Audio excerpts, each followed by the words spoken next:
Yeah. Okay.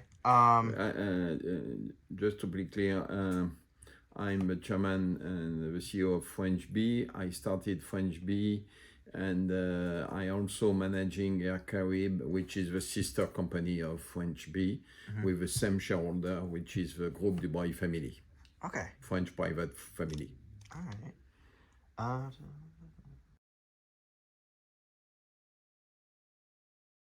Yeah, it's a good question. Air Carib was built up on the long haul operation in 2003. It was a successful airline almost immediately because at this time the route to the French Caribbean was only served by Air France and Corsair with quite old airplanes, old 747, the big one. And we made profit almost on year one, and the growth of Air Carib was very powerful and very strong. Uh, in 2015, we begin to think about the future, and we made two decisions. One was to buy and to lease some A350, and we will speak about later, which is really a very, very modern and efficient airplane, new technology. And we decide also to go, so to buy or to lease some A350 for the future was also coherent with what kind of growth can we do, where can we go. Air Carib at this time was a bit focused on the Caribbean area, let's say French Guadeloupe, French Guyana, Martinique. We are flying Santo Domingo, Punta Cana, Cuba. And in our view, that was the main thinking at this time was, okay, we can fly everywhere with Air Carib, which is a pure airline. Huh? You can fly to Tokyo if you want, to China.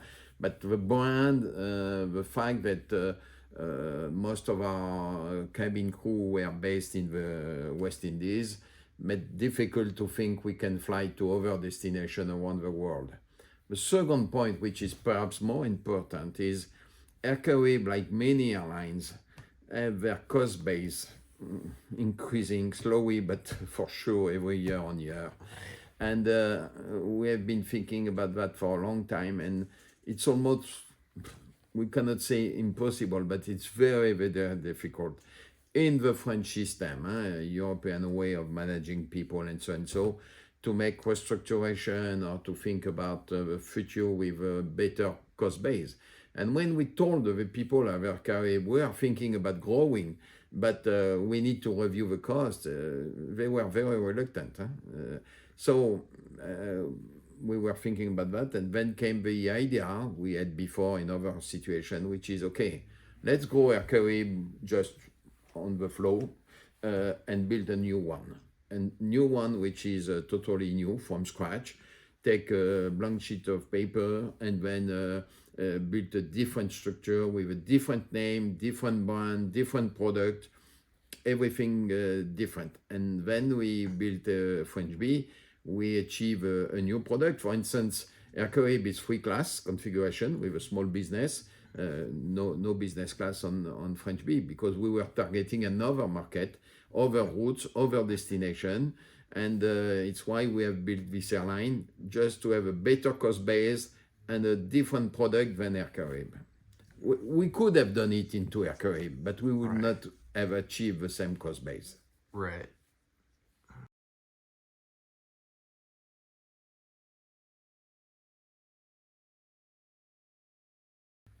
Uh, we had a lot of discussion about this, and everything is in the wording. I don't like too much in the way of many people think this notion of low cost. Because if low cost mean low product, less maintenance, whatever, it's tricky and you will not be successful. We prefer to say smart cost, which means we build something from scratch, totally new, but we decided not to let's say, made some very low-cost hypothesis on key subjects. And I will give you two examples. One, we decided to build from scratch a Frenchbee with the best airplane for long haul, which is the Airbus A350. 787 is a good one, but they are the two new aircraft, new technology, flying more comfortable and so than the previous one. And this is not low cost. When you buy an airplane like the 350, it's quite cost you a lot of money. Huh? And we decide to buy and to lease. The second point, let's make an example, which is totally, absolutely non-discussable, which is maintenance. We decide for Frenchbee to go to the maintenance to Air France Industry. Air France Industry is not the cheapest, huh? To be clear. But we want not to make any discussion about that. Now, how do we achieve a better cost base? We achieve it through 3 points. First of all, is densification of what we call LOPA, cabin interiors. So we decided to go to 10 abreast. We decided to have only two cabins. One is pure economy and the other one is premium economy. No business class. We decided to have the best comfortable seat into that densified airplane because we were targeting VFR, family customers and tourists. We were not targeting business or high level of product like many legacy airlines are delivering. We don't want to target this. So we achieved that with that. And the second point was also to make a small structure, very small. Today here you are in full Frenchbee, which is roughly speaking 25 people plus crew. Lot of crew, but we decided to organize the company around partnership with significant operators, maintenance with Air France Industry. We decided to do a lot of things which are, let's say, basically done internally. For instance, Air Carib have no control operation room. They are subcontracting to Air Carib, but they are not doing it. So we decided to build a very low, very flexible structure, good product, and focusing on the cost base. And the simpler you can do it, the more you are smart cost, not very low cost. Okay.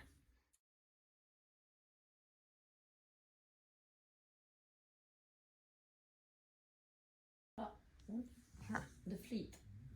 The fleet we spoke, we think. No, because Norwegian one of the main differences. I don't want to be too a bit tough with competitors, but we have of course look at WoW, and for instance. We have this look at Norwegian and so. One example, when Norwegian was launched with a lot of noise and so. Norwegian at this time, before they failed, they had two fleets. One was a 737 fleet, quite huge, 100 airplanes, and then they had the 787 fleet. I can tell you, when into one company you have two fleets, you are not anymore low cost, because the crew, they want to fly on the big one, they don't accept to fly on the small one. You need two maintenance, you need two operation. This is totally different. So you are adding complexity, and complexity is cost. So here we are simple. We have only one type of airplane, Airbus A350. We have two, the 900 and the 1000, but we are focusing on the cost base.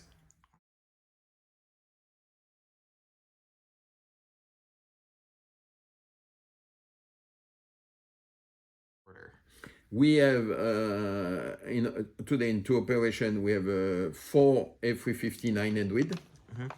Most of them are flying only the US, and we have two 1000, which is a Dash 1000, which is the biggest one, because the 1000 is very well suited for the Réunion Island route. which is a big route, 1.5 million passengers per year.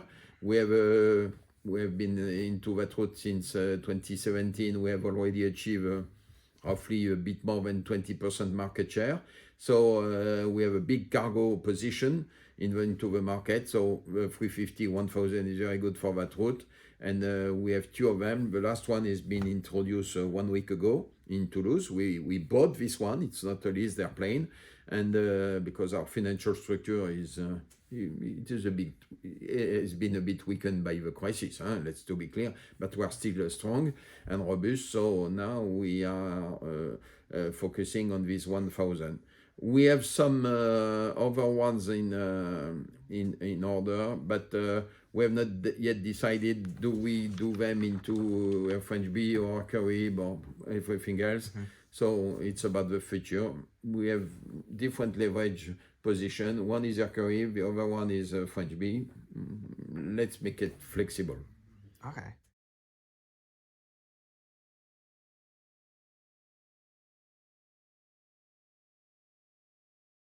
We are trying to stick to the single fleet.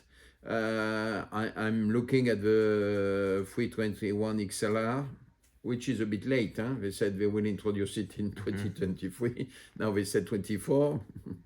It's a bit a complex issue because it's at the beginning of the story, the 320 family was medium haul linear. You can fly long haul, obviously, technically speaking. 2 days ago, they made a flight with a 321 prototype. They flew 13 hours, something like that.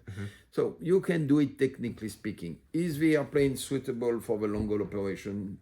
We need to see. Because it's only a single isol airplane, it's not the same comfort, the same noise level. So we will see. What we think is, obviously, I will say a smaller airplane is easier to operate because you need to catch up a smaller market share, to be clear. But we have to be sure that the cost per seat mile is the same than a big one. And then I'm not at today. I can change my mind, but I'm not convinced. Let's make an example. When you are flying a 321 XLR, you are flying 2 pilots with 180 people behind. When you are flying a 350, you are paying 2 pilots with 400 people behind. It's not the same economy. So at the end of the day, we will see.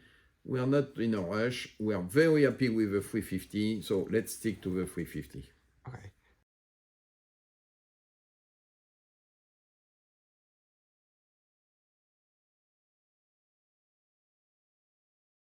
It's an economic. It's two things. One is an economic driving point. Obviously, the more passenger you put into an airplane, the better the economic is for your operation. Of course, it's balanced by your comfort. And what we think is that we have seen such an improvement by the technology into the new big airliners like the 350, then we can put more passenger into the cabin. The pressurization system, which is much better on the 350 than on the 321, by the way.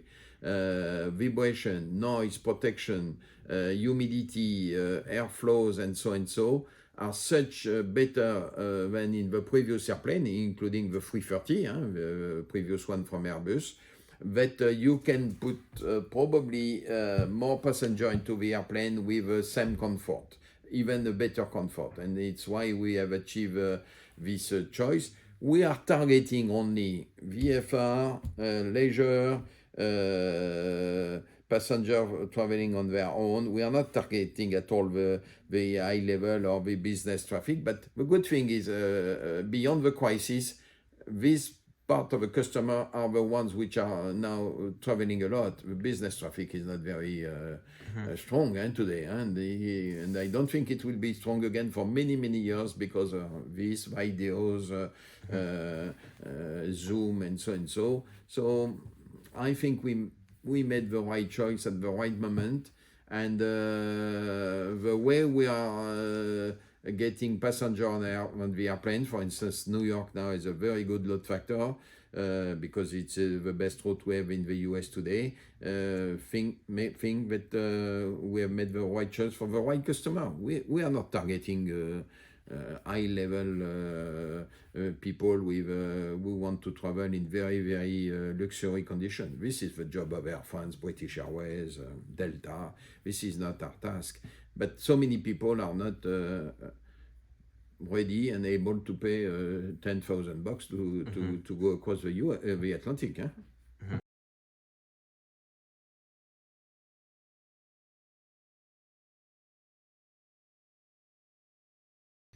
We are looking at every opportunity. As I said before, internally speaking, we have for 2023, my first and highest priority is to make the company be profitable again. The company was profitable in 2019. We have been in the red 2020, 2021, 2022 because of COVID crisis, because of the fuel cost, because of inflation, because of the dollar to euro exchange rate, and so and so. So now we have to be profitable again, and I think 2023, I'm quite sure we will be in the green again. So I'm confident about that. Second point about the network, we are serving big routes. Okay, they are along the sea or the oceans, but we are saving New York, San Francisco, Miami, and Los Angeles, LA, because they are the biggest one. If you fly into Dallas, Atlanta, Chicago, it's much more difficult for us today because we are still a small airline and we have no big commercial agreement with big ones. If you don't have an agreement, let's say with American flying into Dallas, you are dead. Huh? Right. You don't start even because they will kill you immediately. Huh? Right. Unless you have an agreement with them, which is to make the connecting traffic. So we are focusing on points where we immediately don't need a strong connection. Second target for us is to build up this connection in the future. We have already connection with American Airlines, with Alaska, sorry, which is working well. We need to improve that and to go a bit beyond. And then we will see how can we extend the network in the US. As I said also, I don't think the extension will be full year operation. Let's make a route like Washington. It's probably a very good thing to fly Washington from Paris, but it's seasonal. Huh? It's in summertime for the people traveling on their own and leisure market, but in the winter you have almost nothing. Huh? So, and we will not get the traffic from the US government or the French government. That will go to Air France and United and so and so. So we are thinking about that. It's our firm priority. All right.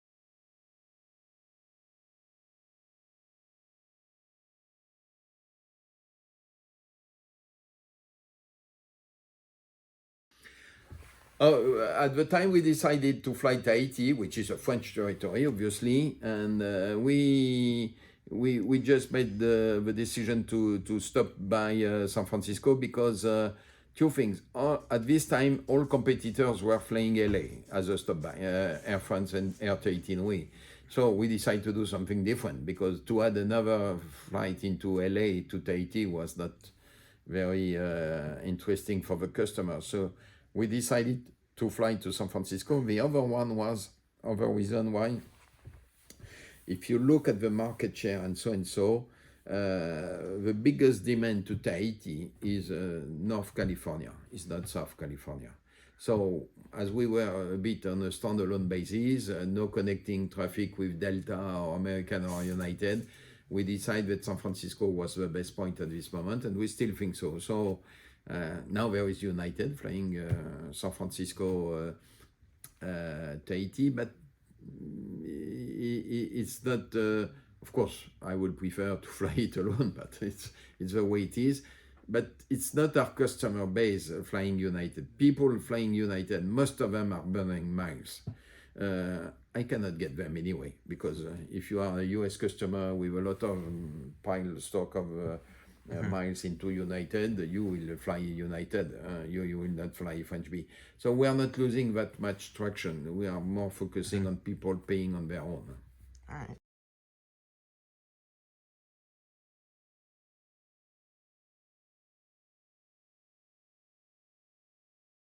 JetBlue is a serious competitor.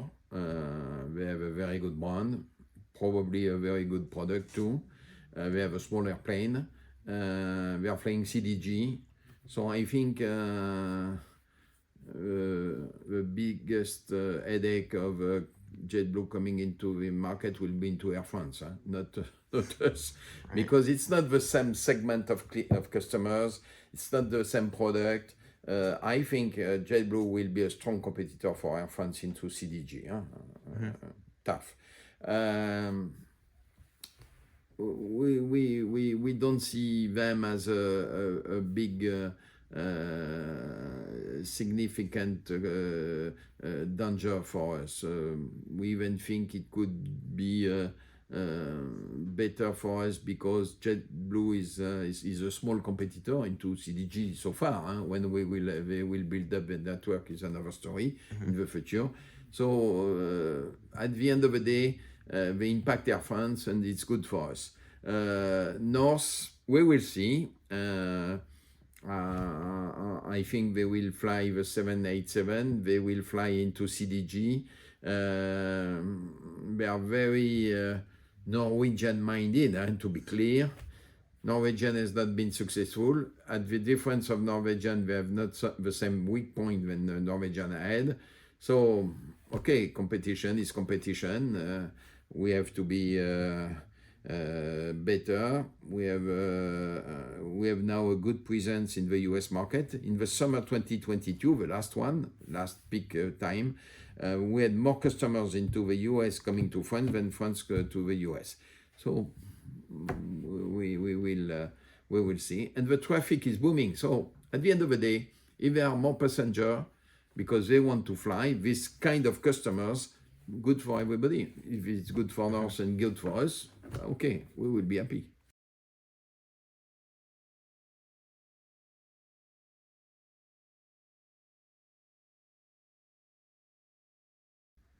I think first of all, we want to tell them two things. One, they need to think to understand that you will be flying into one of the best airlines of the world today because it's the best new technology with a 787. I make the two airplane. It's totally and when you are looking at the networks today, there are a lot of old 777 and so on in the North Atlantic. So when you will be flying Frenchbee, you will be flying, we have only 350s, into one of the best airplanes in the world. And really, I think this airplane is going to be a great success and they will sell and build a lot of them. They have already almost done a very good success. And the airplane is famous for that. And we want to tell them. And second one is, we want to tell you that you are boarding a French airplane with a product which is not at all a luxury product, but it's a product where you get the value for the money you paid. Okay, it's a densify airplane, but it's a new technology airplane. So one thing is balancing the other one. So the saving you will get by flying Frenchbee will make your holidays in Europe cheaper. So benefit from that kind of benefit you can get from the price. So.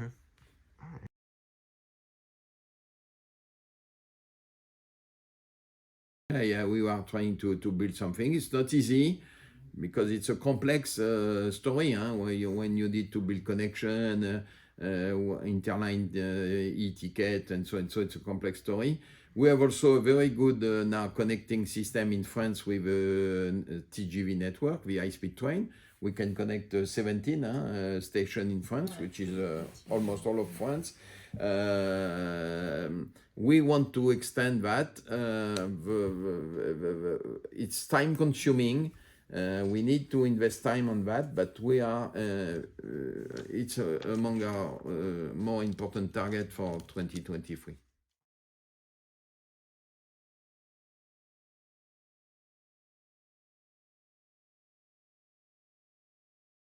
It was a big impact. I think because we were a small airline and we were a private company with only one shareholder, which is a family Dubois. Probably we were among the ones who can react very quickly. So we made the immediate decision either to make some airplanes being grounded, to make flights to transport only cargo, only medicines.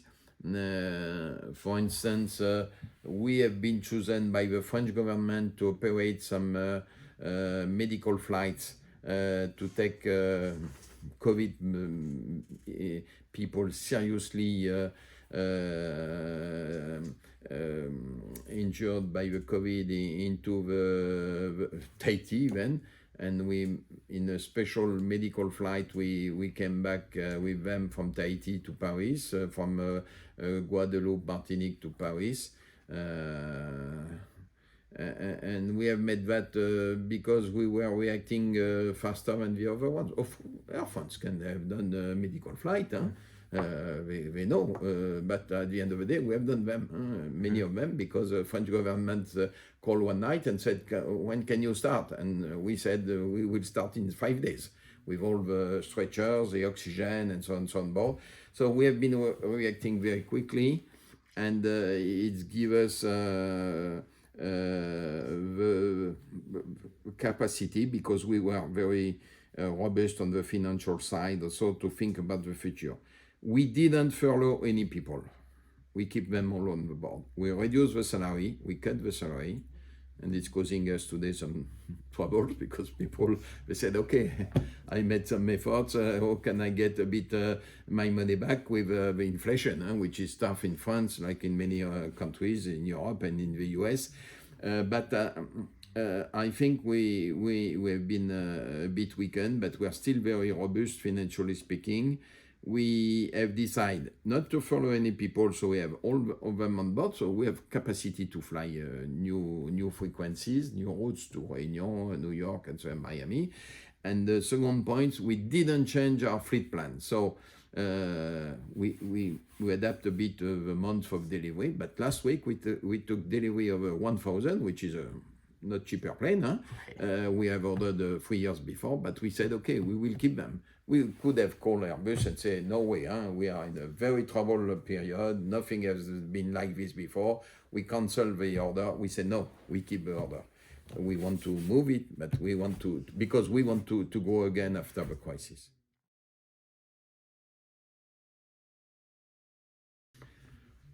Today, no, to be clear, because Asia is still hit by the virus. Huh? Right. Not only China, huh? China still, but not only China. Second point, to fly to Asia can be very costly today, because there is this very, very sad, dramatic issue with Ukraine. Huh? You cannot overfly Russia, you cannot overfly a lot of countries. So Iraq, Syria is very difficult. So today, no project. But in the future, we are looking at this kind of thing. It will depend on the time they will totally be open again. Because the kind of customer we are looking, leisure, VFR, families, and you can only do a flight if these travel are easy for the people. If they are very complex, you have to have a special visa, you have to go to the hospital, you have... No way. So Asia is not on our priority list. Our priority list for 2023 is build up the US network.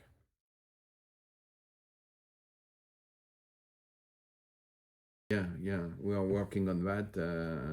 People in the operation center are moving. It's quite complex for us, not easy. But of course, we want to go to the seamless possible way of entering and so on, getting out of the US when you are traveling. So we have a lot of work to be done, but we are open to and kind to look at what will make traveling being more easy.